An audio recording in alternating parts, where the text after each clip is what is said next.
We have a breaking, developing story here in your nation's capital as there's finally been arrest of the January 6th pipe bomb suspect. We're finding out the person's name, where they live, and a little bit more about them. And as that story develops, we're going to deliver it to you right here. Also, the investigation into the Somali corruption in Minnesota is intensifying. Tim WALZ in the crosshair, and Ilhan Omar, given the softball of softball interviews yesterday, and she still couldn't handle it. She still fell apart at the robust hands of Jake Tapper. We're going to show you that in all its glory coming up in a sec. Oh, and sad news out of the Kennedy family. JFK's grandchild with terminal cancer, and she decides to use her own illness to attack Bobby Kennedy because, Trump. We're going to show you all that and a whole lot more right now. Like I said, developing breaking story. You want to be here and stay with us all through the program. My name's Larry O'Connor, and you can call me Larry.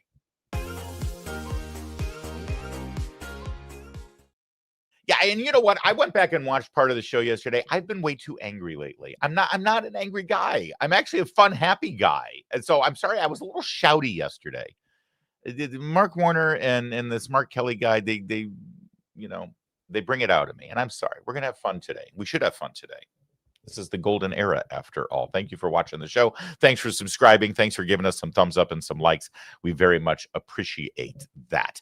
Microplastics are very bad, and they're kind of everywhere, infiltrating every part of our lives. Scientists now estimate that the average American consumes a credit card's worth of plastic every week of our lives. That's phenomenal. This is coming in through our food, our water, the air we breathe. One study found plastic particles in 100% of human lung samples. Yes, you're breathing it. Nobody's safe from exposure. And these plastics don't just sit in the body. They cross the gut lining. They leach into your blood. They disrupt everything. They've been shown to alter gut bacteria, suppress your immune response, and increase your risk of neurodegenerative disease, metabolic disorders, even cancer.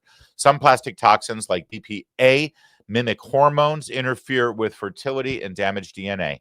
And even if you eat clean and try to avoid packaged foods, you're still being exposed. It's not like you can put yourself in a bubble and remove yourself from society. But here's the good news. Your gut can help you fight back. Kimchi 1 from Brightcore Nutrition is a potent ally in this toxic world. It's packed with over 900 probiotic strains unique to kimchi and proven to break down BPA, helping you detox from the inside out. It doesn't just support digestion, it helps protect your cells, your brain, your hormones, and your future. Your body was never designed to handle plastic, but your gut was designed to protect you. You just have to arm all those good guys with Kimchi 1. Right now, you can get 25% off with code Larry. Go to mybrightcore.com/Larry. Or if you want a real super awesome deal, call my friends at Brightcore. Get up to 50% off and free shipping. The number is 888-462-4779.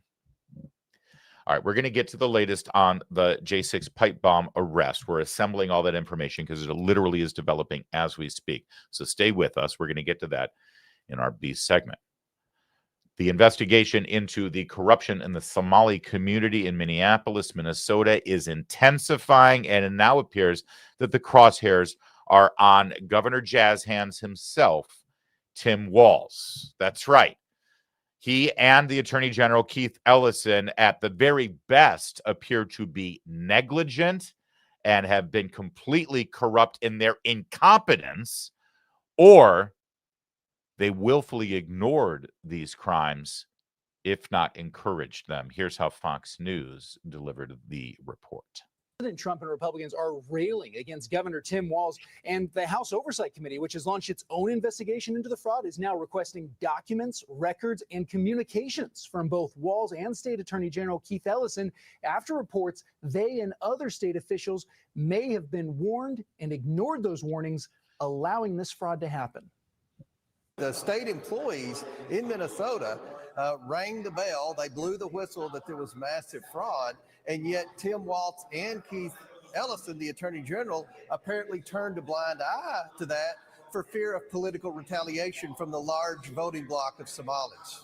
Yeah, close to 80,000 Somalis live in Minnesota. They have become a powerful voting bloc for Democrats, but there are now multiple federal investigations into this fraud.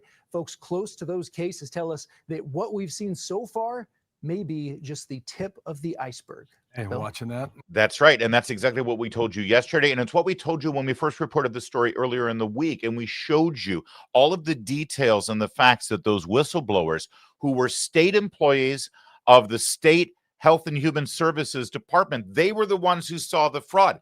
They went through the proper channels. They told the Attorney General's office. They told the governor's office. And then they were the ones who were punished. They were the ones who were investigated and silenced and intimidated and told to shut their mouths because they were racist.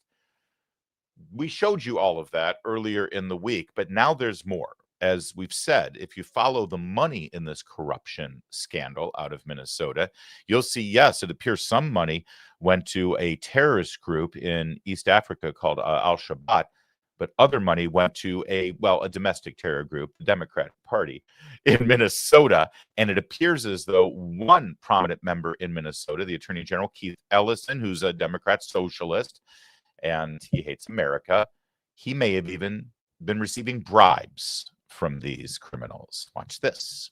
Recently released audio recordings reveal conversations that happened between the Attorney General and individuals who were later implicated and in some cases convicted in the Feeding Our Future scandal.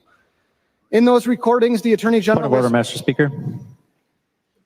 State your point of order. Since 124, paragraph 1, in debate, members must confine remarks to questions before the body and avoid personalities. The debate here is not any individual. It is the policy and the amendment. All right, so you see what's happening here is here's a Republican in the state legislature. Yes, there are a handful of them in Minnesota who is raising the issue of individuals in the government who appear to have been benefiting from this corrupt scheme. And boom, Democrat jumps in there, runs interference, tries to protect, circle the wagons. This is the problem. This is how they got into this corrupt mess in Minnesota. Oh, we got to protect our own, protect the Somali community, protect Keith Ellison, protect Tim Walz, protect the scheme, protect the entire machine here in Minnesota. And watch how this unfolds now, because it gets obviously political and ugly. You watch this and you tell me who's trying to get to the truth and who's trying to cover up the truth. Representative Niska. Thank you, Mr. Speaker. The Attorney General was asked in those recordings to use his authority to protect businesses under investigation for wrongdoing, and rather than distance himself or remain neutral to allow the legal process to unfold, he responded in those recordings, "Of course, I'm here to help." Mr. Speaker, point of parliamentary inquiry. State your point of parliamentary inquiry. Mr. Speaker, there was a point of order, and I didn't hear a ruling or any resolution of the point of order. Was there a resolution to it? I'll remind the body that there was no ruling made by the Speaker as to the point of order that was just stated. Representative Niska. Thank you, Mr. Speaker. The Attorney General in those recordings even urged the individuals, let's go fight these people. He was offered campaign contributions during that meeting, contributions that he later accepted. The release of those audio recordings raises questions about what's going on in the Attorney General's office that go directly to the need to pass the legislation that we had previously debated, House File 20. Although he has insisted that nothing came of the meeting, his office blocks disclosure of closed investigative data. Point of order. Since 124. The A11 will help ensure that what happens behind closed doors in the Attorney General's office sees the light of day. We can protect people's privacy while shining a light on what the Attorney General's office is doing, who is influencing that office, whether it's those under a criminal investigation, nonprofits, corporations, or billionaires with political agendas, because Minnesotans have a right to know when their Attorney General's office is working with them. Minnesotans have a right to know whether the Attorney General is telling the truth, that nothing came of that meeting. That's why the A11 is so important. All right, so you saw, and then the clip we just showed you edited out the constant interruptions from the Democrats, constantly trying to keep the truth from being on the record and circle the wagons and protect their own. And when I say Democrats, I mean it. I'm talking about Democrats. I mean, just look. Democrat. And is there any doubt in your mind, if you were given this picture of this politician from Minnesota and said, okay, for $1 million, Identify the political party this woman belongs to. Is there any doubt in anyone's mind? Thank you. So Keith Ellison, the Attorney General, appears to be implicated in this audio that has been released that was recorded where he, well, you just heard what he apparently said to these groups that were under investigation. So yesterday, Keith Ellison showed up on Anderson Cooper's program on CNN because, you know, he's not going to get asked any tough questions. He's going to get a full body massage from Anderson Cooper. It was pretty much that. But he was asked one simple question, given everything that we know now, given the billions of dollars of fraud that has been uncovered, Attorney General Ellison, what would you do differently now in retrospect? His answer? Amazing. I do want to ask you about the fraud scandal. I mean, because the president's comments seem at least in part fueled by, or he's talking about this fraud scandal that we mentioned earlier involving that charity called Feeding Our Future. The vast majority of these 70 defendants charged in the case were Somali.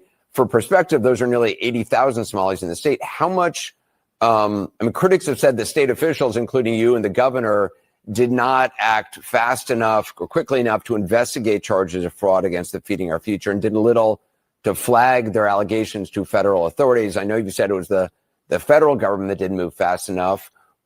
Is there something you wish you had done differently? No, we, first of all, the Department of Education denied claims when questionable claims were made about these meals. My office went to court, explained that to the court. A judge actually found the department in contempt for denying claims. And we cooperated fully and worked well with the FBI. We're glad that we took the action that we did. Yeah, we did. We did great here. Hell of a job there, guys. Wouldn't do anything different. Are you kidding? We get a gold medal for our work. Where billions of dollars of fraud happen right under our nose. And it just so happens that the groups and individuals that are implicated in all of that fraud are pals and donors to our political party. That right there is the arrogance of one-party rule. That right there is the arrogance of a man who thinks that he can do pretty much whatever he wants and there will be no political repercussions because he's a Democrat and he's in Minnesota. We'll see about that. We'll see. That said, the highest profile Democrat in Minnesota is not Keith Ellison, the Attorney General, former congressman, and not even the governor, Tim Walz, the former running mate of Kamala Harris for the national ticket. No, the highest profile politician, Democrat, socialist from Minnesota is Ilhan Omar. And Ilhan Omar sat with Jake Tapper. Now, I want you to watch this interview because you would think that the thrust, the main focus of this interview would be the corruption in the Somali community that Ilhan Omar represents. No. The thrust and focus is how racist Donald Trump is for having ICE come into the community and deport everyone living there who is in the country illegally and who is continuing to commit fraud and break the law. Jake Tapper, America's finest journalist, ladies and gentlemen. Internationally, new video shows Border Patrol Commander Gregory Bovino on the ground in the suburbs of New Orleans today. This is the first day of the immigration crackdown in that city, with the Department of Homeland Security aiming to make more than 5,000 arrests. That crackdown coming as a separate immigration operation is underway in Minnesota, that one targeting Somali immigrants who have been the subject of public scrutiny after a New York Times report detailing how fraud took root in pockets of the community, with some, quote, making small fortunes by defrauding government programs of more than $1 billion of taxpayer money during the pandemic. We're talking about dozens of people in a community of thousands, of course. Democratic Congresswoman Ilhan Omar of Minnesota is here with. Did you hear that setup? This is the greatest criminal government fraud crime in our country's history. And Jake Tapper, the bloodhound who was leading the charge on the Russian collusion hoax, which was never a real story. Jake Tapper, America's last remaining journalist who really learned his lesson for being duped by Joe Biden, who promised everybody that he was of sound mind and perfect health. And then, oh gosh, Jake Tapper decided after the debate that maybe that wasn't true. So then he got rich writing a book about it. Jake Tapper says pockets of the Somali community, just a few dozen people in a community of thousands. So it's really not that big a deal, really. Okay, good setup there, Jake. Now let's watch the love fest. Yeah, Jake, by the way, real fast, she's not going to date you, man. Okay, you're not her type. You're not even a cousin, let alone a brother. So it ain't going to happen. With me now. First of all, federal prosecutors say 59 people have been investigated in these schemes so far. Americans at large stole tens of billions of forms of aid during the pandemic all over the country. Minnesota's fraud scandal stands out, according to federal auditors. What are you hearing from investigators right now? Well, I've been following the cases closely as they've gone through the courts, and we know that there are more indictments possibly coming. I think that number might go up to 73 is what I'm hearing. Okay. Can you shed any light on why the fraud got so out of control in Minnesota? I think what happened is that, you know, when you have these kind of new programs that are designed to help people, you're oftentimes relying on third parties to be able to facilitate. And I just think that a lot of the COVID programs that were set up, they were set up so quickly that a lot of the guardrails did not get created. Did you get that? Why is the fraud so rampant in your community in Minnesota? Well, it's the government's fault. They didn't put up the proper guardrails to protect against fraud. Well, hold on a minute. And this is where Jake Tapper, if he really were a journalist, would say, excuse me, isn't it the criminal's fault? Isn't it the criminal's fault? So if a bank gets robbed, you got to blame the bank for not having good enough security to keep the bank robbers from robbing the bank. The real people who are responsible for this, the reason it happened, is because the bank didn't have good enough security. And oh, by the way, Minnesota is a pretty big state with a pretty big population, but this fraud is in this community, in this little area of Minneapolis, overwhelmingly populated by Somali. It's not like the people up in northern Minnesota, right near the Canadian border, out doing their ice fishing. They were involved in this fraud. It's not like the southern Minnesota people who actually like good football, so they go down and watch the Packers or maybe cross the lake and watch the Lions. People down there, they weren't involved in this either. If it's true that the real fault lies with the programs and the way they were set up without the proper guardrails, wouldn't all the Minnesotans be dipping in and stealing the money? But it was just the Somali community that did it. What a remarkable answer, and even a more remarkable lack of follow-up from one Jake, the last remaining great journalist in Washington, Tapper. Unbelievable. Oh, by the way, one more little item there. You know, when we set up these programs for COVID, it was done so quickly that we didn't have the right guardrails. Who's we exactly? Who's they? Who was responsible for the guardrails? That would be Tim Walz. That would be her governor, Democrat Tim Walz, who was just the running mate on the national ticket. So to save her own Somali community's corrupt ass, she just threw Tim Walz under the bus. And Jake Tapper, by the way, wasn't smart enough to pick up on that either. Okay, let's get back to it. Obviously, whatever the ethnic group, the actions of a few dozen should not impugn an entire community of thousands of people. Okay, I want to make that very clear. President Trump has used this fraud to make rather, to me, shockingly bigoted comments about Somalis in general, including you, but the entire Somali community in Minnesota. He did it yesterday and he did it again today. Let's run some of that. Okay, so and when we'll watch this, I promise. But you saw what happened there. Opening question, first question. Why is it a handful of people, couple dozen, pockets of the community? Why exactly do you think this happened? She blames the lack of guardrails. And then he immediately says, well, yeah, and the most important thing is because a handful of people do something corrupt like this, the whole community couldn't be blamed. Okay, thanks for that. Appreciate it. Now let's talk about what a bigot Donald Trump is. And now the rest of the interview is that. Did I mention Jake Tapper's the only last remaining true great journalist in Washington, D.C.? By the way, you know how I know that? Just ask him. These Somalians have taken billions of dollars out of our country. They've taken billions and billions of dollars.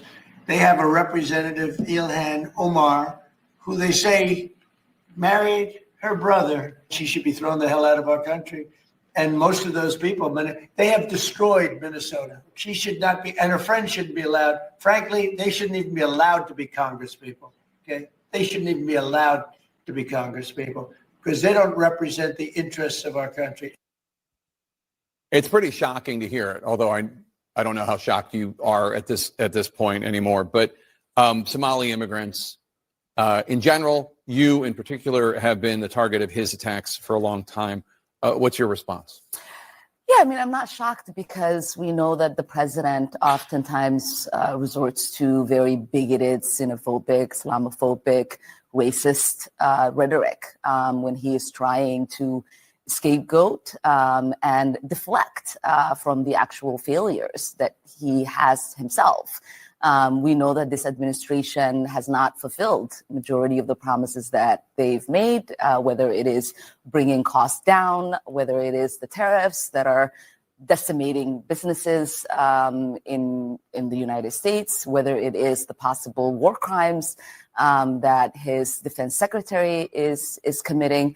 And so to me, it is important for us, one, to remind folks that we are Americans. We're not going anywhere, and we will continue to be in this country. And two, that Minnesotans are resilient, and we will continue to thrive.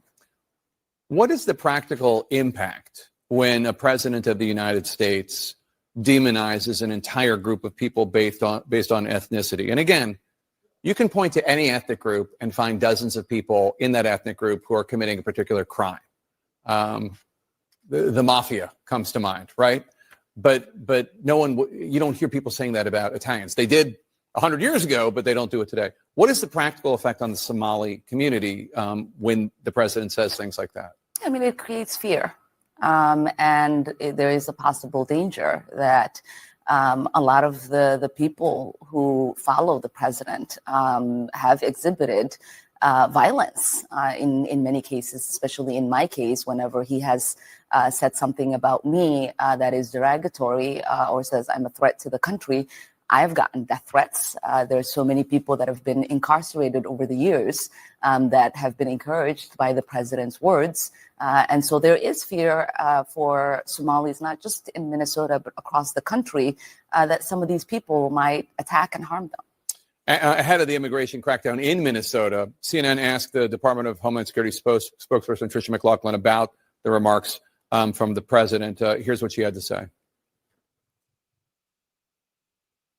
This is not about politics. This is about public safety. We saw what just happened last week with the terrorist attack against us here in our nation's capital, where one of our great heroes, Sarah Beckstrom, was killed. That's what the precipice of this was.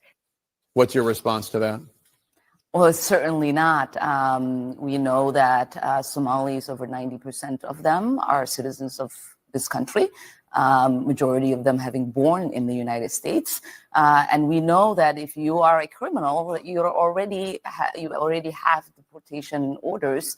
And there is an easy way for them to do that instead of creating this sort of fear where they are having raids. And today we saw them stopping citizens and people were proving their citizenship by showing their passports. And so we know it has really nothing to do about keeping a community safe. It's actually terrorizing a community and creating fear.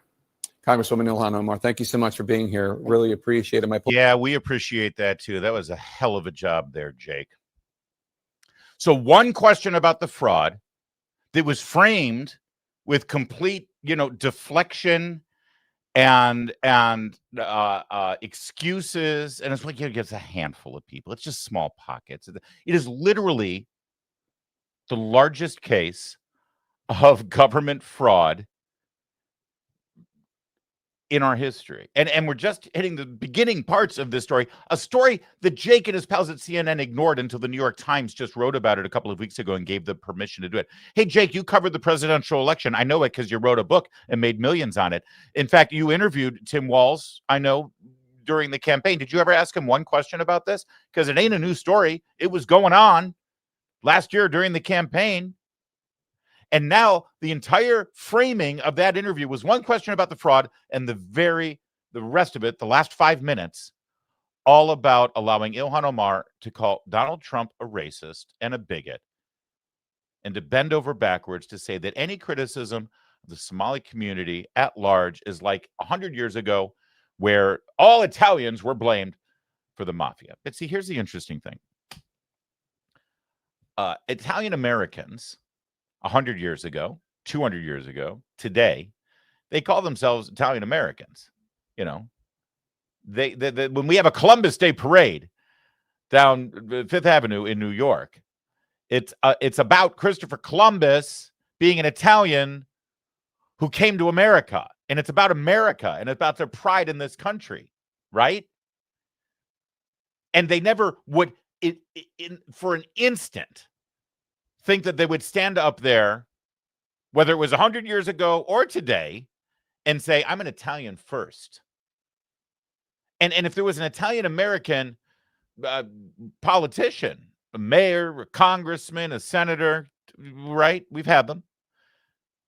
What would the fallout be if that Italian American or American of Italian descent politician stood up and say, I don't represent my community.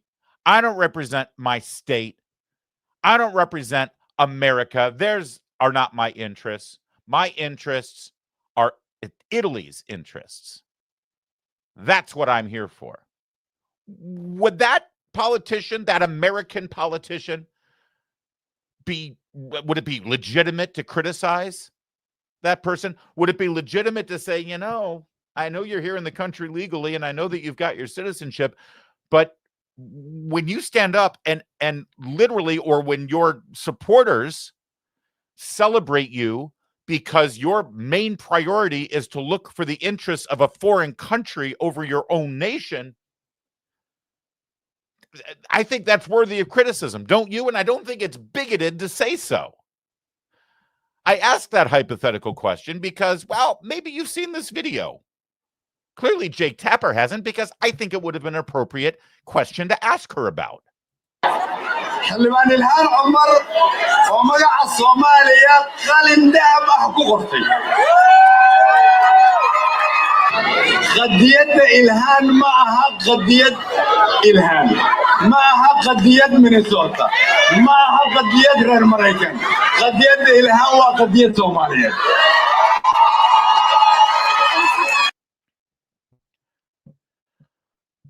See, if I had Jake Tapper's budget and his set and his teleprompter, and I had Ilhan Omar sitting across from me while she was talking about how bigoted and despicable and xenophobic Donald Trump was, and anyone else's who questions her job as a representative in Minnesota, and it challenges whether her loyalties are in some way divided,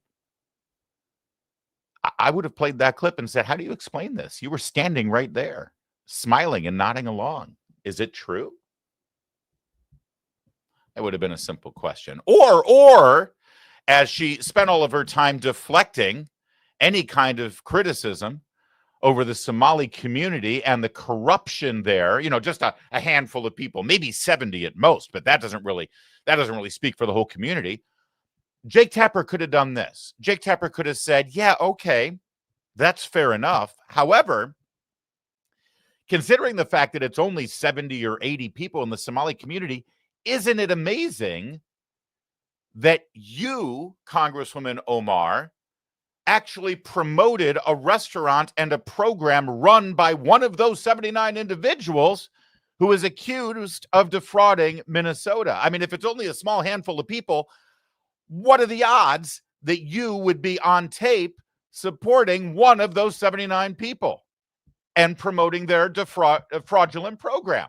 Oh, you don't know what I'm talking about? Here, this is the video right here. horta aad iyo aad aan ugu faraxsanahay in maanta safaari aan soo gaarnay sida dadka badan ay u og yihiin ciyaalkeena yaryar ilaa iyo number la eg 20 milyan oo ciyaal iskooley ah waxay cuntadooda ka helaan iskoolka keliyo marka waxaan fursad u helnay in aan sharci soo gudbino oo la dhahayo Meals Act oo u fududeynayo in waqtigaanay pandemic aan ku jirno oo dhalinyarada iskoolka aynan joogin oo guryahooda ay joogaan aynan gaajoonin oo familkoodii weli ay fursad u helaan in cunto ay helaan oo meelo qaarkood laga qaybinayo ay cuntada ka soo qaadan karaan marka aadaan ugu mahadcelinayaa safari in ay tahay meelaha sayti oo diyaarinayo cunto maalin kasto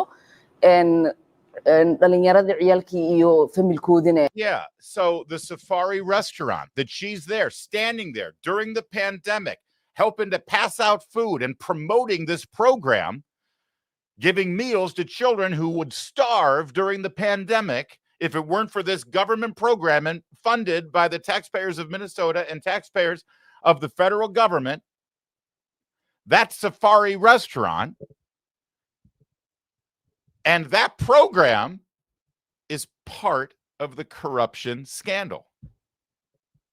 The owner, who donated to her campaign, by the way, what a coincidence, was convicted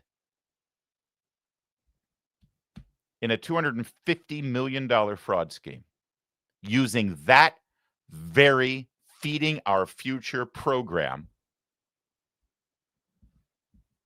to defraud the people of Minnesota and the American taxpayer. And there was Ilhan Omar on video celebrating that restaurant and celebrating the program. And Jake Tapper didn't think to bring that up.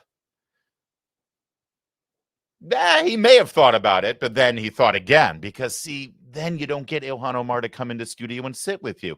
And let's face it, if you're really trying to inform and energize the audience at CNN, you don't want to talk about this story and the fraud and waste and government abuse and all that stuff. That's boring. No, you want to bring on Ilhan Omar and say, all right, let's talk about what a bigot Donald Trump is. Because really, that's what the programming's been on CNN and certainly on Jake Tapper's show for a decade now. And and they're in the toilet in the ratings, aren't they? And they've lost their audience and they've lost their credibility. I'm sure those two things aren't related. Hell of a job, Jake. And Congresswoman Omar, you keep up the great work. You're doing a hell of a job too. You are the finest representative for the nation of Somalia that I can imagine. Hell of a job. All right, coming up in a second, we are going to show you the latest that we've got on the arrest of a suspect in the January 6th pipe bomb story. That's coming up in a second. First, though, I want to remind you about this new movie, Call Sign Courage. Great movie. You can get it at salemnow.com, salemnow.com. It's the story of the Space Force commander, Matt Lohmeyer. You might remember that name. He's the one who blew the lid off the military's DEI agenda.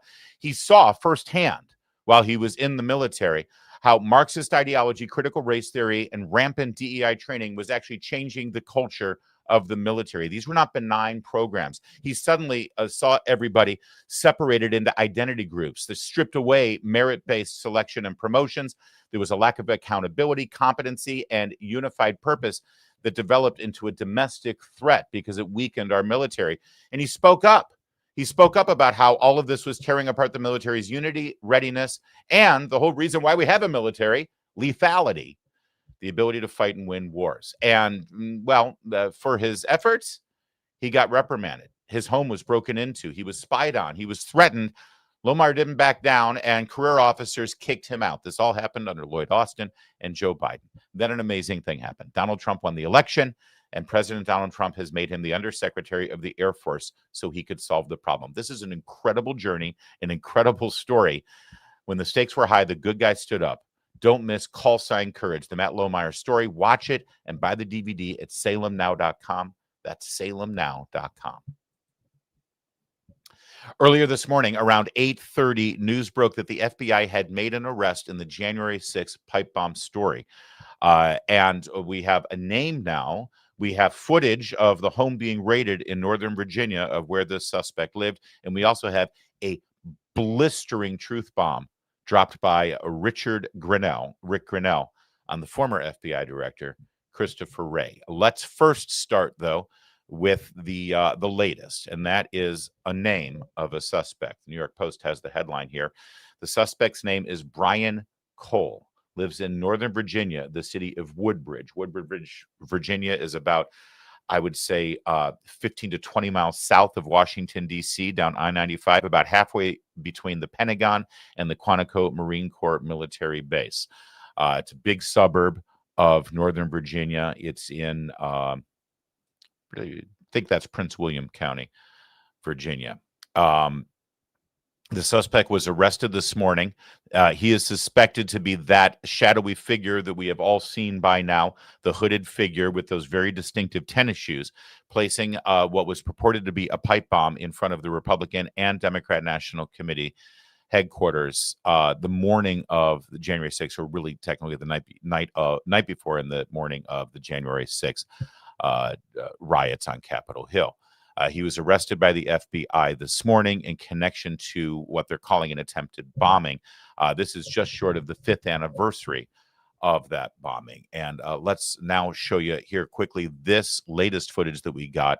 This was overhead in Woodbridge, Virginia. This was the FBI in this cul-de-sac raiding the home that Brian Cole lived in. Helicopter right here. This is a very heavy police presence at the home of the suspect they have identified in the DC pipe bomb probe. So this is a live look from the Fox 5 DC helicopter as you see in a cul-de-sac.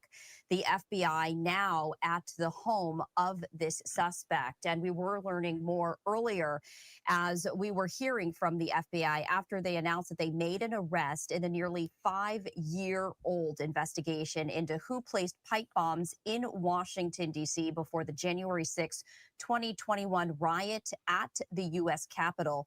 This arrest marks the first time investigators have settled on a suspect in an act that has had a long investigation by law enforcement and also led to some conspiracy theories. Those pipe bombs were placed on January 5th, 2021 near the offices of the helicopter. Yeah, I love how they just throw out, led to some conspiracy theories. Why don't you tell us what you're talking about exactly? And let's not forget, in the news cycle that we're living in right now with the anonymous leaks that go out about the Trump administration and Republicans and MAGA, last year's or 5 years ago or last decade's conspiracy theory is today's gospel truth. That's typical of the way this story has been covered. And yes, we are learning more and more about this suspect. We've got Julie Kelly, a friend of this program and a friend of this guy, actually, appearing with Steve Bannon earlier this morning. We'll show you what she knows about this and what she's hearing. But I want to pick up on one thread here that you just heard in that report, and that was that this was nearly 5 years ago. We're now coming up, what's today? The 4th of December. So 1 month from this week will be the 5-year anniversary of this incident. We've had over 1,000 arrests of people who walked through doors that were held open for them by Capitol Police in January 6. Grandmas, aunts, uncles, benign, innocent people. Some people committed some bad acts on January 6th. They were arrested, absolutely. But the overkill, the billions of dollars, or at the very least hundreds of millions of dollars, used by the U.S. Attorney's Office, the DOJ, and the FBI to hunt down people and break down their doors in the middle of the night, to raid their homes, to ruin their lives, to hold them without hearings, all surrounding the January 6th demonstrations in the Capitol. The kind of surveillance video that was used to forensically figure out exactly who was there that day, even people who didn't enter the building. The Biden administration and Merrick Garland's Justice Department and Christopher Wray's FBI went after people who were outside the building but were on the grounds of the Capitol. They found people that had scarves because it was pretty cold that day in Washington, D.C. They had scarves around their faces, but they were able to identify them by their eyes, by their ears, by their gait, the way they walked. They all got arrested the January 6th pipe bomber. Christopher Wray was like, well, I don't know. We got no idea. We have no way to figure it out. You know, because of things like that, that's how conspiracy theories are born. And Rick Grinnell, the president of the Kennedy Center, former ambassador to Germany and former acting director of national intelligence, he made a rather keen observation this morning after this address. He said Chris Wray, the former FBI director, clearly didn't care about the pipe bomber. Truly pathetic. And then he added, thank you, Kash, the current director of the FBI, Kash Patel. And clearly, based on this behavior from Christopher Wray and the FBI, that's a pretty easy conclusion to reach. And so the question is, why? Why would Biden's administration, Merrick Garland's Justice Department, and Christopher Wray's FBI move heaven and earth to lock up Grandma, who was wearing a MAGA hat that day, walking through a door held open by a Capitol Police officer, and arrest them and treat them like an anarchist and insurrectionist, and yet a guy who was purportedly planning an explosive device outside the RNC and DNC headquarters, not really a priority. Why? Good question. Well, maybe the answer is embedded in this MS Now report of all reports. Yeah, MS Now on the case during Morning Joe. Take a listen to some of the things that Ken Delanian, who lives and dies off anonymous leaks from the deep state, what he says about what they're learning about this Brian Cole of Woodbridge, Virginia. Good morning, Jonathan. That's right. The FBI fanned out this morning and made this arrest at the suspect's home, as we understand it. And the suspect is a male. We don't have a name yet, but there is a sealed complaint charging this suspect with placing those two bombs in the hours before the January 6th riots. But authorities are telling us they don't understand or have a motive. They do, though, have some information connecting this suspect to anarchist writings. So it's not clear at all that it was connected to the January 6th attacks after all the speculation that perhaps it was intended as a diversion. Remember, these were real devices, two pipe bombs placed outside the Republican and Democratic National Committee headquarters in downtown Washington, D.C. They could have gone off, but luckily they did not. And as you said, this was a massive investigation, one of the biggest in the FBI's history. They sifted through thousands and thousands of pages of records. They tried to compare credit card records for purchases of items that were used to make the bomb with cell phone records of people who were around the site that night. Remember, they had video, but it didn't show a clear facial image.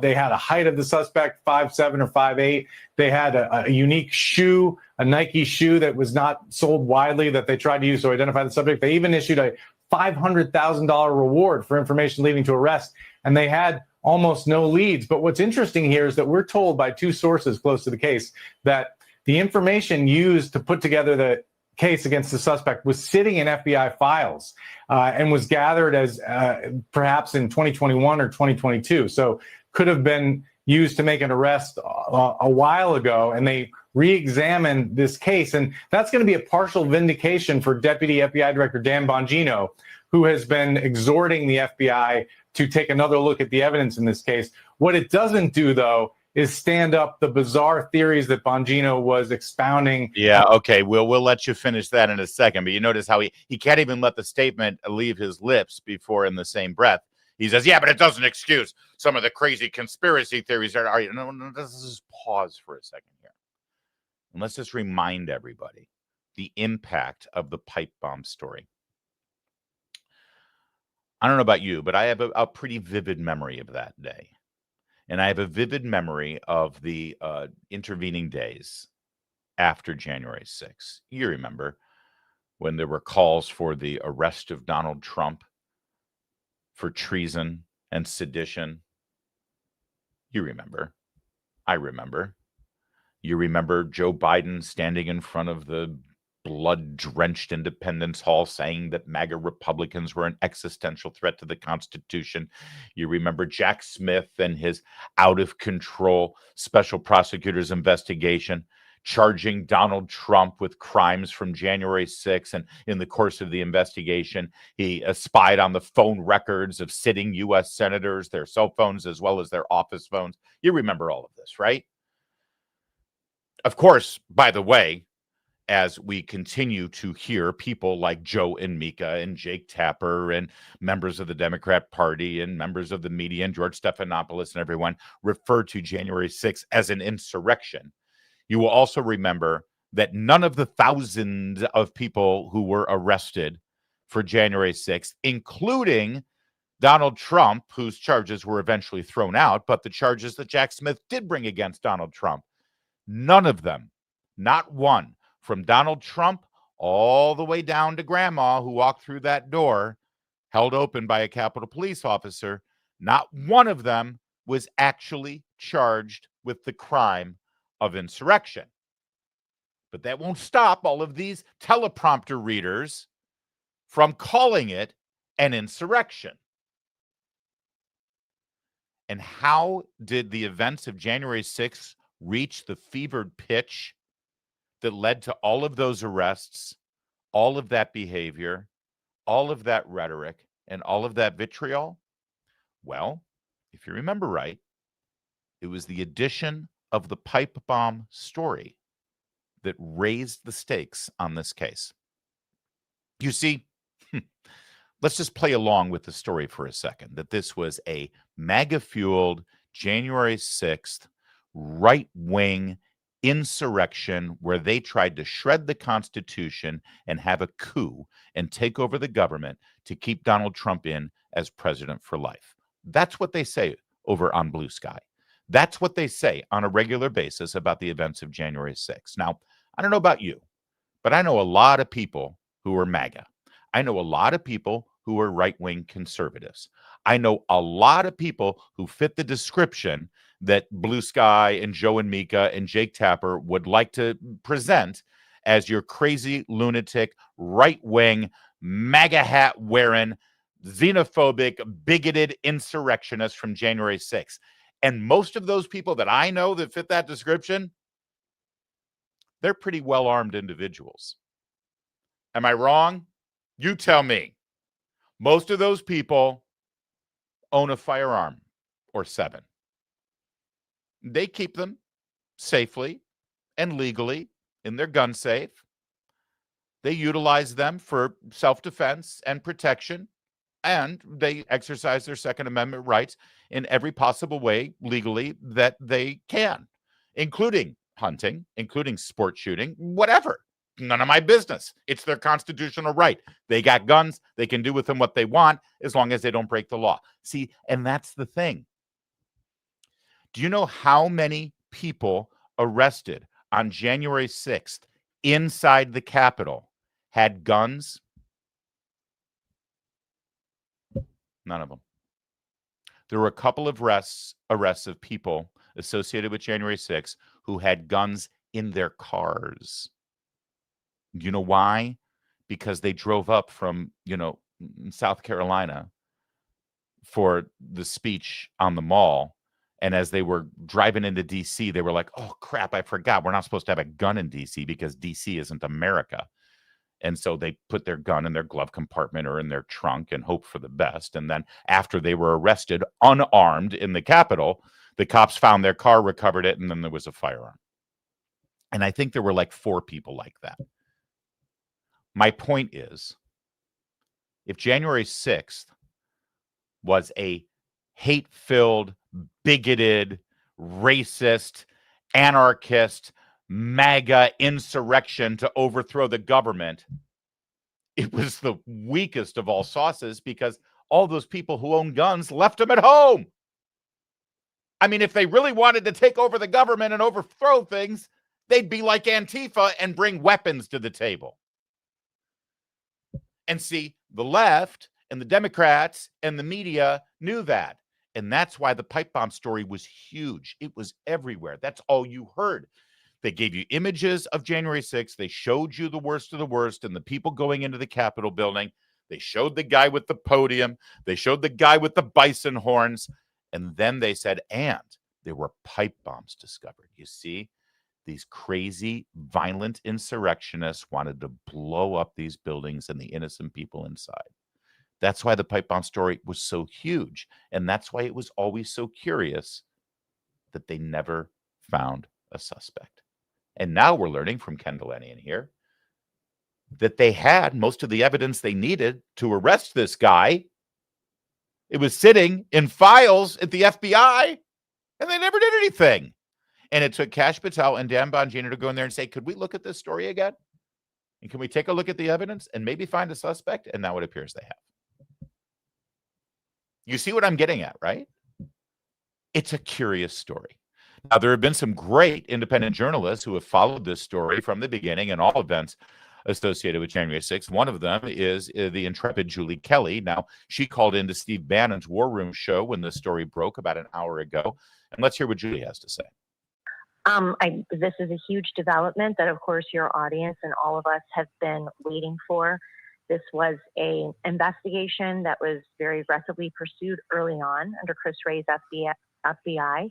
And then we are told towards February, March of 2021, it just went away. And maybe we will find out exactly why, despite troves of evidence, interviews, pursuit of, what this individual on January 5th was wearing, trying to track down where those items were purchased. Then all of a sudden just went stone cold. As you know, Kash and Dan made this a priority. They have devoted new resources, new investigative tools to this cold case. And it appears a man from Virginia, NBC News is reporting his name as Brian Cole, could be tied to Antifa. Another media outlet is reporting, I cannot confirm that independently. However, this appears to be the individual who was seen on that surveillance video from the evening of January 5th, 2021, between 7:30 and 8:30 on Capitol Hill, allegedly planting these really what they were dummy devices outside the headquarters of both the Republican National Committee and the Democratic Julie, hang on, Julie. The whole narrative that we've been fed, the whole reason Peter Navarro and Steve Bannon went to prison was that Antifa and these people had nothing to do with J6. This was all Donald Trump, Donald Trump's people. What are you telling me? The guy may be an anarchist and might be, although you haven't confirmed it, might be associated with Antifa, ma'am. I mean, look, we know that Antifa was there. I have been told for years by J6ers who were on the ground that they saw Antifa. We can see video of people dressed in that black bloc garb who were tied to Antifa. We know that there were confrontations between Antifa and the Proud Boys a few days before, the evening before. Also, we have on film, on recording, undercover, plainclothes DC police officers specifically saying that they were there to look for Antifa.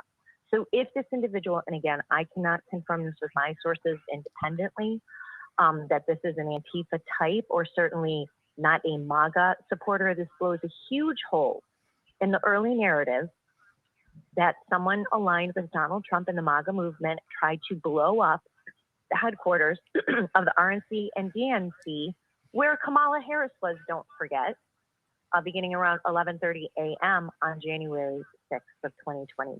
So there you go. All right. And that's good stuff from Julie Kelly. But let's just revisit this now, this whole idea. And there are a couple of news reports who are using the word Antifa or an Antifa type associated with this suspect who's been named as Brian Cole. And let me bring you back to Ken Delenian again on Morning Joe and remind you of the language that he used. Take a listen very carefully. This arrest at the suspect's home, as we understand it, and the suspect is a male. We don't have a name yet, but there is a sealed complaint charging this suspect with placing those two bombs in the hours before the January 6th riots. But authorities are telling us they don't understand or have a motive. They do, though, have some information connecting this suspect to anarchist writings.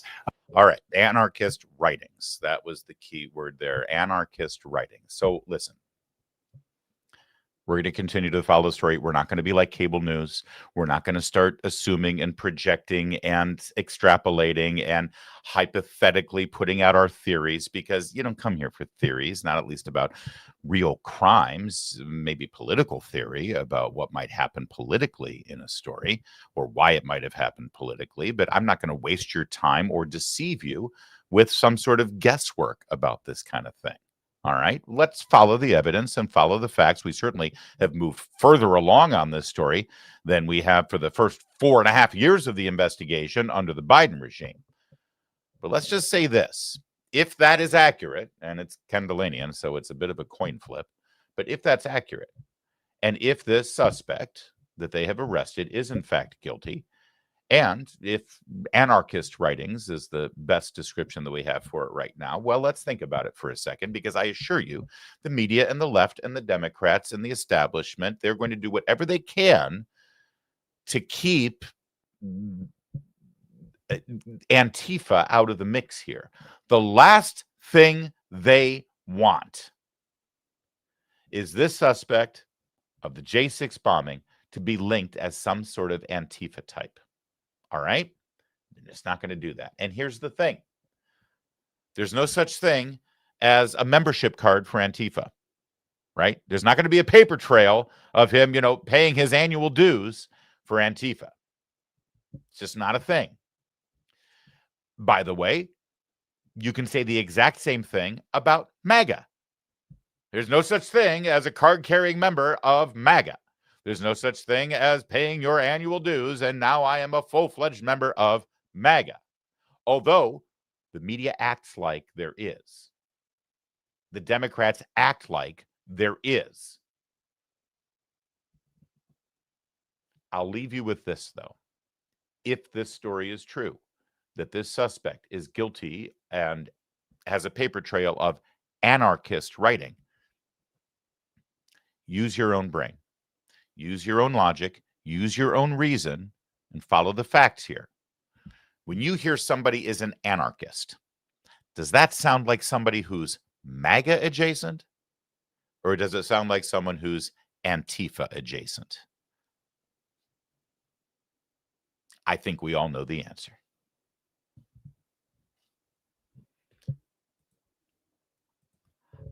I am excited. So excited, because next week I get my very own Solaire infrared grill delivered. I just bought it.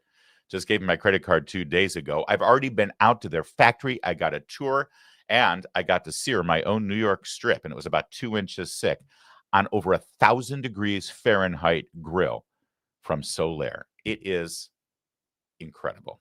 Go to besthotgrill.com, besthotgrill.com. I met the owner, Naval Academy grad, a veteran of the United States Navy, and now he runs the place, and he loves good steak too. Everything is made here in America, in Southern California, and they're doing something they rarely do right now over at Solaire Grills.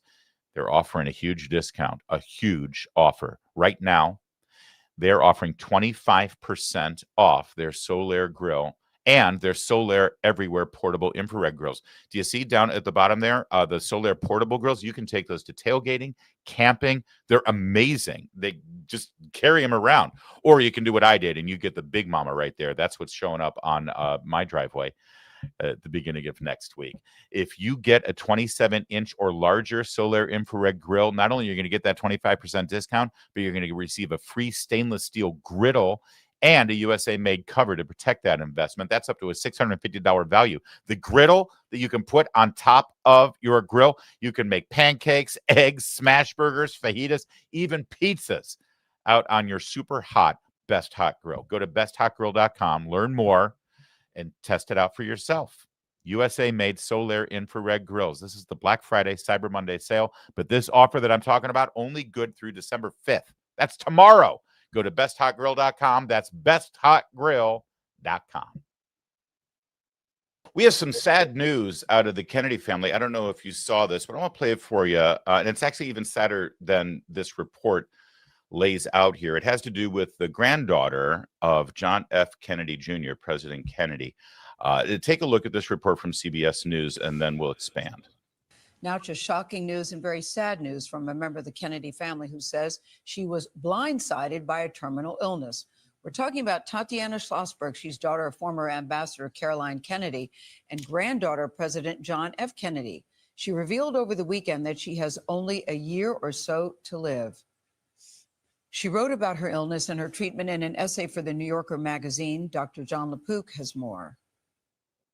Hours after giving birth to her second child, Tatiana Schlossberg says the joy of new motherhood was replaced by a shattering diagnosis, a rare and aggressive form of leukemia.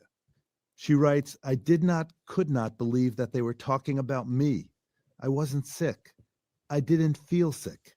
In the 18 months since, the 35-year-old journalist says she endured grueling treatment, chemotherapy, bone marrow transplants, and a cutting-edge immunotherapy trial. Looking at the article, did she have everything thrown at it that you can imagine could be thrown at it?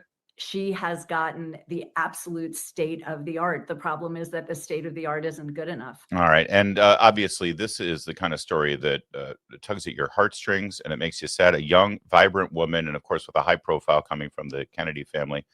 And by the way, it's not an uncommon story because sadly, all of us, each one of us has been touched by cancer with friends and loved ones who have gotten diagnoses like this. And we're seeing this trend here. It makes it even sadder that it's younger people who are getting it. We're going to get into those stats in a few moments. And we're going to talk about how cancer seems to be popping up, certain kinds of cancer in particular, with younger and younger adults in America. If I may, though, since this is a news and politically oriented show, this story is even sadder because Ms. Schlossberg took the occasion of that New Yorker article to politicize her own illness, to politicize her own terminal illness by going after her cousin, Robert F. Kennedy Jr., the Secretary of Health and Human Services. In the article, she said, and I'm quoting now, "As I spent more and more of my life under the care of doctors, nurses, and researchers, striving to improve the lives of others, I watched as Bobby cut nearly $500 million for research into mRNA vaccines technology that could be used against certain cancers." So here, she's dying. She has cancer. It's bad enough. And I want her to spend time with her family. I want her to spend time with her parents and her brother, by the way, who is also running for Congress. And he's now calling RFK Jr. a caged rabid dog because he made the cardinal sin of actually joining the Trump campaign and the Trump administration. This is sad at every single level. And it's kind of ironic considering the fact that RFK has actually done a hell of a lot to help the health system in America. Much more than any. Can you even name the previous HHS secretary and what they did? No, you can't.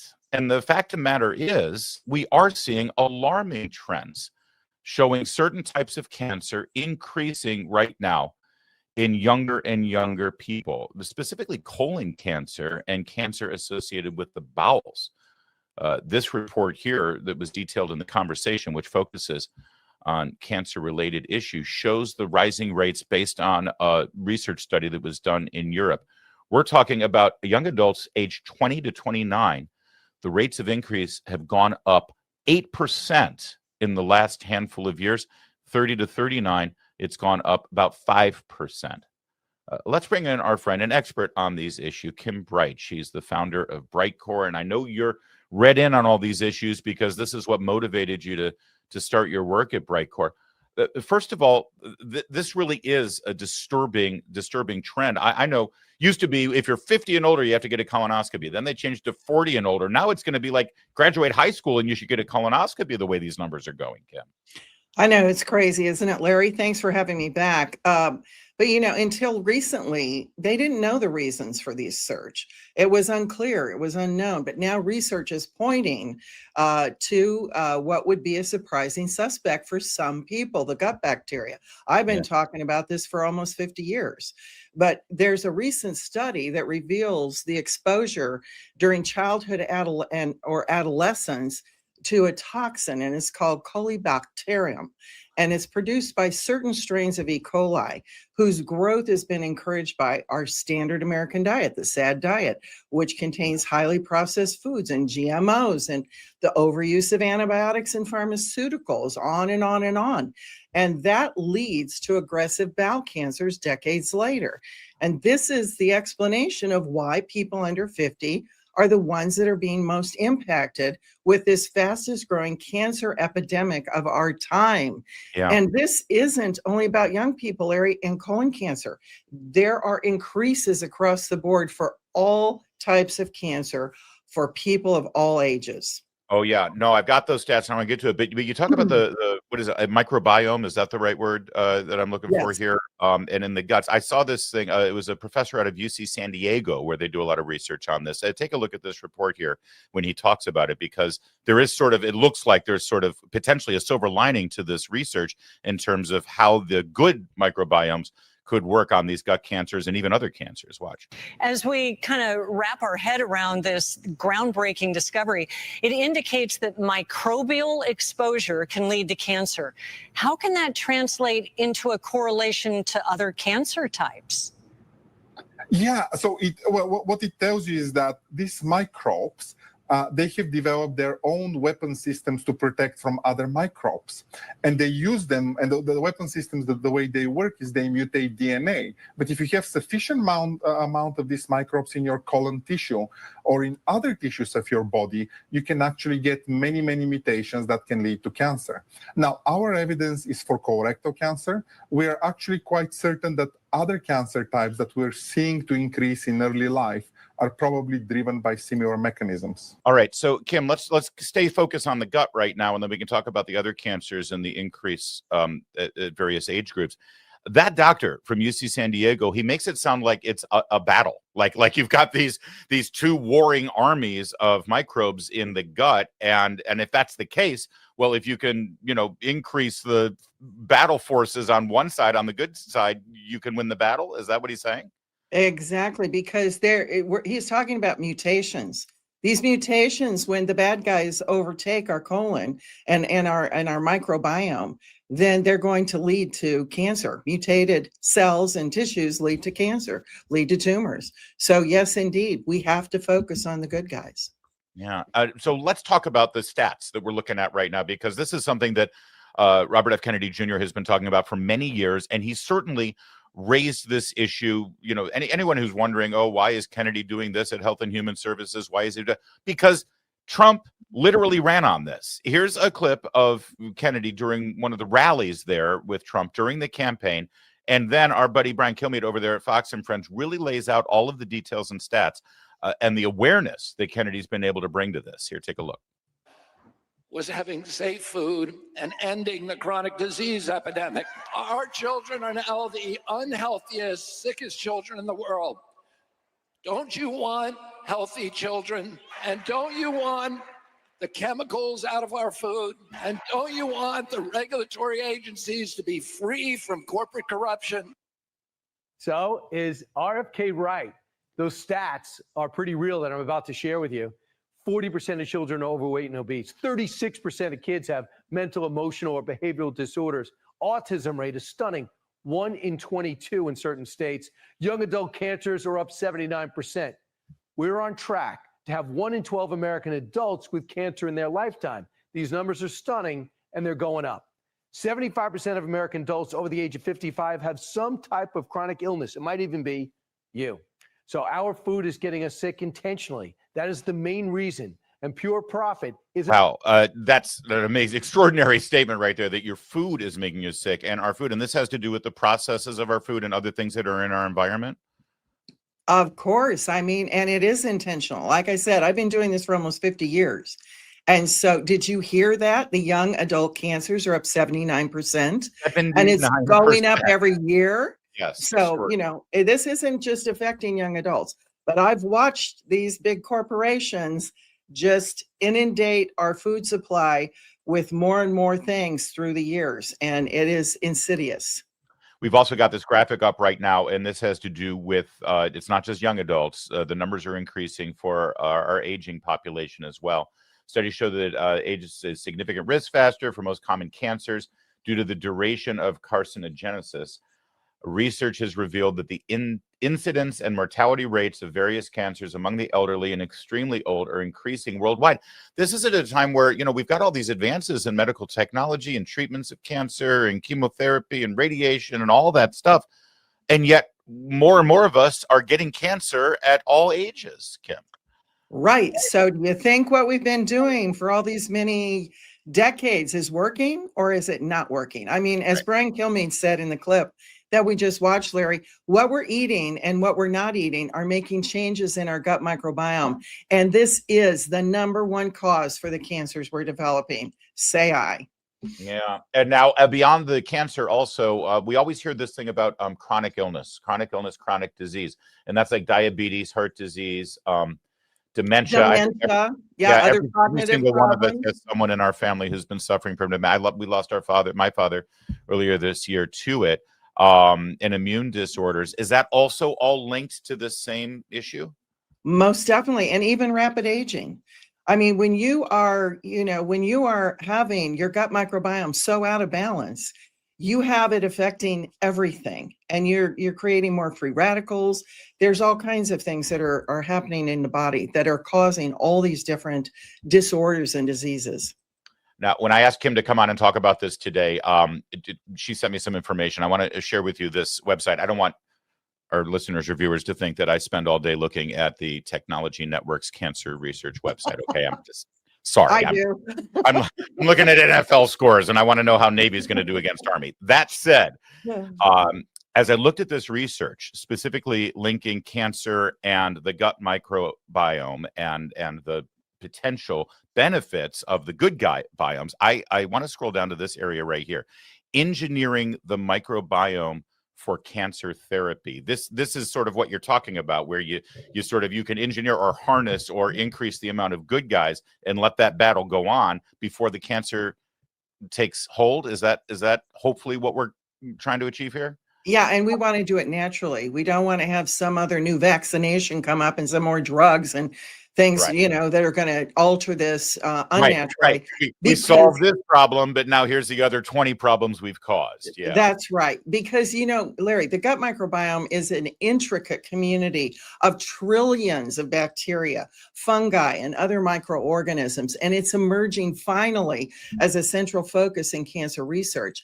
And we've known it to be a powerful regulator of our immunity and inflammation and metabolism. And all of these are tightly linked to cancer biology. And when this ecosystem fails or falls out of balance, it's also known as dysbiosis. Harmful microbes then disrupt the immune signaling and weaken the intestinal barrier. And of course, this is leading to the development of colorectal, liver, and breast cancers, fueling inflammation, generating carcinogenic compounds, and creating conditions that favor tumor growth. And, just like in the case of JFK's granddaughter, sometimes when you get the cancer, it's already too late and none of these Western treatments work. So we must take preventative measures. Now, Kim, there's always been studies about racial and ethnicity and geographic correlations with cancer. And it's always been fascinating to me that people in Asian countries, Japan, Korea, they don't have the same types of cancer or the same rates of cancer. And it turns out, it appears that's more of an environmental diet thing than it is an ethnic thing. Is that correct? Very much so. I mean, the gut microbiome, this was an excellent article. And the gut microbiome, which again, billions of bacteria, viruses, and fungi that live in our intestines, they are playing so many roles in our human health. And studies have linked gut microbiome to Alzheimer's disease, endometriosis, and even arthritis. With a rapidly aging global population, Larry, so much focus has been placed on healthy aging now. And they've investigated the gut microbiome of Japanese centenarians and has identified a unique combination of intestinal bacteria and bacterial viruses. And people who live to be over 100 years old, they're noted to be less susceptible to many infectious diseases, chronic inflammation, age-related illnesses. And these properties have been attributed to their distinct gut microbial structure. And, although researchers are still working to understand the precise links between gut bacteria and health, one thing is clear now, that we need a thriving gut microbiome to ensure good health throughout our body. My wife Meredith has been into this for a while. She's been researching this. In fact, when people ask me, what's something that no one would, think about you that would surprise them, and I tell them I make my own yogurt. It's true. I make my own yogurt at home. We have all these probiotics and prebiotics, and the critters all eat themselves inside the milk as it grows yogurt, because she's been researching this forever. And recently she told me that the best probiotics and what she's really looking at is that fermented kimchi cabbage that we always get when we go to Korean barbecue. What is it about kimchi that it creates this extra level of cool gut work? Well, all fermented foods are great, but eating kimchi is the number one thing that you can do to correct that gut dysbiosis and increase your microbiome diversity. Kimchi is a traditional Asian food for centuries with over 900 different strains of beneficial bacteria. And that's why it's the king of fermented foods. And yeah. Tell us some of the benefits that kimchi gives to you, because it goes well beyond just gut health, right? Well, yeah, there's so many studies. And I mean, this one study was so remarkable because it measured the potential of lactic acid bacteria that's found in kimchi to prevent cancer. That's what I said, to prevent cancer, this study. And let me just quote from this study. It concluded, and here's a direct quote: the antibiotic-tolerant probiotic presented in kimchi suppresses expression of carcinogen-activating enzymes and possesses many other health benefits, such as suppression of growth and development of pathogenic bacteria, intestinal regulation, and immune boosts, especially the WC biara and L. plantarum found in kimchi, which have many effects like anti-inflammatory, immune modulating, and blood cholesterol reducing activity, which may account for their cancer preventative anti-cancer potential, unquote. There you go. That's right from the medical study. Straight up. Yep. And then also we've got some more graphics. I want to get through these because it starts to get overwhelming, all the benefits, including blood pressure and glucose. And let's go ahead and take a look at these images we've got. Here we go. Blood pressure, cholesterol, and glucose, all three things that my doctor's worried about every time I go. And triglycerides too. It's heart health benefits. I mean, heart disease is the #1 killer worldwide, Larry. And all of those things are the leading contributing risk factors for heart disease, heart attack, and stroke. And also, it can help boost your immune system. I read this article, too, that you were nice enough to send to me. And the good thing is, I love eating kimchi, by the way. So I love that when I eat something that I like to eat that tastes good, you're also helping your body out. And also, there's an anti-aging study that links kimchi to helping you. What's that going to do? Is sort of refreshing your cells, your aging cells and things like that? Yes, but that study that you had it before, that showed kimchi's ability to calm your immune system down once the threat of inflammation is under control. So it prevents excessive inflammation and halts the immune system from mistakenly attacking our own body tissues. And since 70 to 80% of your immune system is stored in your gut, the strength of your immune system and your T cells is determined by the presence of these probiotics. But to talk about that anti-aging study now, it showed that when kimchi was introduced to human cells in test tubes, it actually slowed the aging of the cells. And that's due to its ability to reduce oxidative stress and combat inflammation. That's kimchi. I mean, it slowed aging on the cellular level. It slowed the aging of the tissue, which is a combination of cells, which ultimately slows the aging of the entire body. I mean, isn't that amazing, Larry? I mean, it's incredible. It's incredible. Now, so the challenge here that you've solved is that, first of all, not everybody has access to kimchi on a daily basis. It's not part of our culture necessarily. And also not everybody can eat enough kimchi on a daily basis. It's not part of their diet. But you've solved that, Kim. Yes, we did, because all of these studies, if you look at them, they had people consuming kimchi every single day. So this is important. It is a food, but you have to consume it every day. And that's why we created something that Americans would take. It's called Kimchi One. It's in capsules. Convenient. You can get your daily consumption in. There's no taste, odor, or mess. A lot of people don't like the smell of kimchi. Non-GMO. All natural, 100% made here in the USA, and virtually no sodium, unlike the store-bought kimchi for people that have to watch their sodium. And Larry, we've helped so many people. They call us and they say, I'm regular finally. I have never been regular for so many years. My digestion's been off. I'm not bloated anymore. I'm not constipated anymore. And their immunity they used to get sick all the time. Now they're saying, I barely get sick anymore, or I don't get sick anymore. And people that had chronic fatigue for a long time, their energy levels are back. They're actually living life to its fullest, and they're active again and reducing obesity. I mean, there's a recent study out that showed kimchi actually lowered body fat in obese individuals by 31.8%, Larry. Wow. Wow. And I've also seen that Meredith and I are both taking Kimchi One on a regular basis daily. And I've noticed that it curbs my appetite. It gets rid of the cravings that I often have right after lunchtime, early afternoon. And that's my personal experience with it. And I love the fact that you are such a supporter of our program, Kim, and that you want to be able to offer Kimchi One on a great discount to our viewers so that you can keep our show going. People always ask, we love your show. How can we help? Here's how you can help. And by the way, you'll be helping yourself as well. You can go check out the website. It's mybrightcore.com/Larry. And look at that discount. You get 25% off when you use my code Larry. And you actually have more offers today, Kim. I love when you bring goodies to the table. I'm bringing goodies.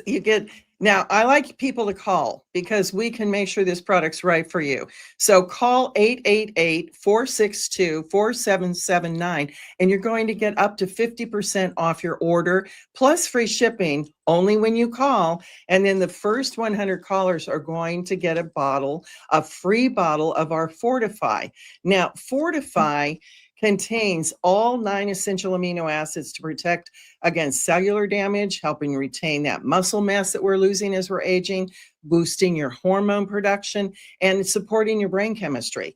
So normally, Larry, we don't give away such an expensive product as a gift, but we want to help people get healthy during the holiday season. So call now, 888-462-4779, and get that free shipping up to 50% off, and get this bottle of Fortify free. That is awesome. And by the way, just so everybody knows, I walk the walk too. I got my own Fortify right here. I just started a weightlifting regimen when I was on vacation last month, and I want to get a jump start on my New Year's resolution, which is to start lifting a lot more. These amino acids have absolutely helped my recovery process. I can feel the difference. So thank you for Fortify. You all should get it too. You're Kim, welcome. thank you so much. What an informative conversation. And again, we're so grateful here on our program for your support, Brightcore's support. I love that you're on board with what we try to do here and accomplish every single day. And we're in this together. Thank you so much. Yes, we are. Thank you, and happy holidays. Merry Christmas. Amen. And that's a wrap for today's show. Yes, I'm lifting. What about it? Why is that a surprise? I lift. I mean, I'm not getting all Bongino right to bear arms on you or anything. Although I got my gun. That's not bad. All right. Thanks for watching today, and thanks for sharing today's program. I just checked for the latest news on the pipe bombers. We don't have anything more. You are up to date. You've got everything right now in this program, and certainly if there are more developments, we'll cover it tomorrow on this show, same time, same place. Do we have some super chats that we would love to explore and interact with? Here we go. GBF for a £2 super chat. I'm reading into the story. I did check it out yesterday. I apologize that I said she was, kind of cute, but she is kind of cute. I have a type. And it is extraordinary, and I'm continuing to look at it. We're not ready to report anything on it yet, GBF, but thank you for that. And I've got some sources. I've got a source that works in the government right now over in the state of Israel, but I've also got some sources in the State Department here in America. So I want to get all the information and all my ducks in a row. You deserve that. Psychological projectionist with a £2 super chat. Where have you been, PP? God bless you. Is it racist to run a city solely to benefit Somalis? Not if you're a Democrat, socialist, leftist. You're never racist if you're that. But yes, fair question. GBF £2. Well, look at the Brits coming in with the pounds. Believe all women who marry their brothers. That's right. Is there a hashtag for that? Stumble Boots, $2 super chat. You're cool. Garfield, thank you for that, sir. Ma'am. Have we ever found out the sexual identity of Stumble Boots? The sexual identity. I don't like using the word gender because that's a left-wing word. I think it's a dude. I'm putting Is my it money on is dude. Stumbleboots an innie or an outie? Is what I'm asking. I think it's a dude. All right. Thank you, brother. Ma'am.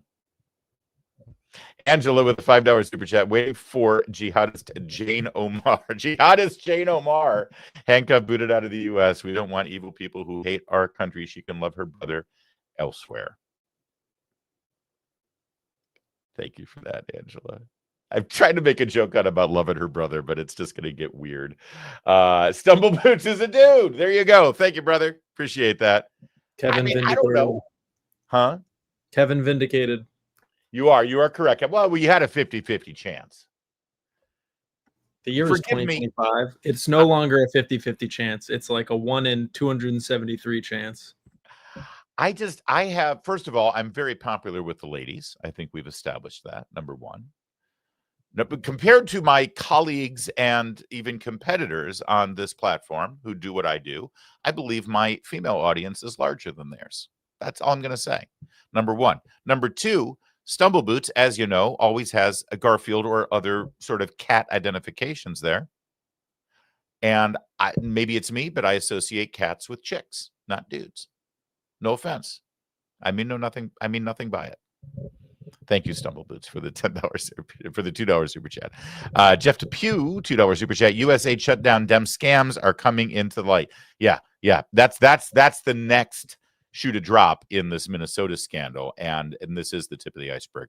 Well spotted, Jeff, with your epic beard. GBF, £2 super chat, gives Somalia 1,000% tariff until she goes there. Yeah, she ain't going anywhere. Trust me, she is living large here in the U.S. There's no way she's going back to that third world hellhole. Thank you, GBF. With another £2 super chat, U.S. aid cash stop demos in Israel. Stop. Deep S dying. U.S. aid cash stop. Demos in Israel. Stop. Deep S dying. Let's hope so. Thank you, GBF.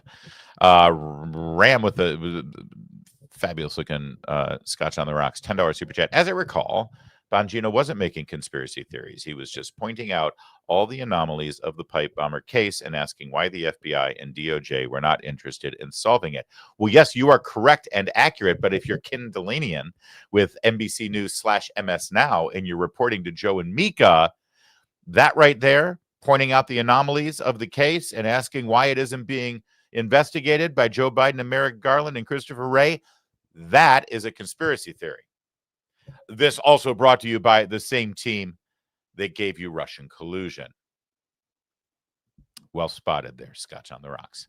Angela, $5 super chat. The insurrection was millions of America-hating illegals invading our country. Hold all responsible parties accountable. Start with Barry Soetoro. That would be former President Barack Obama. Thank you, Angela. Yes.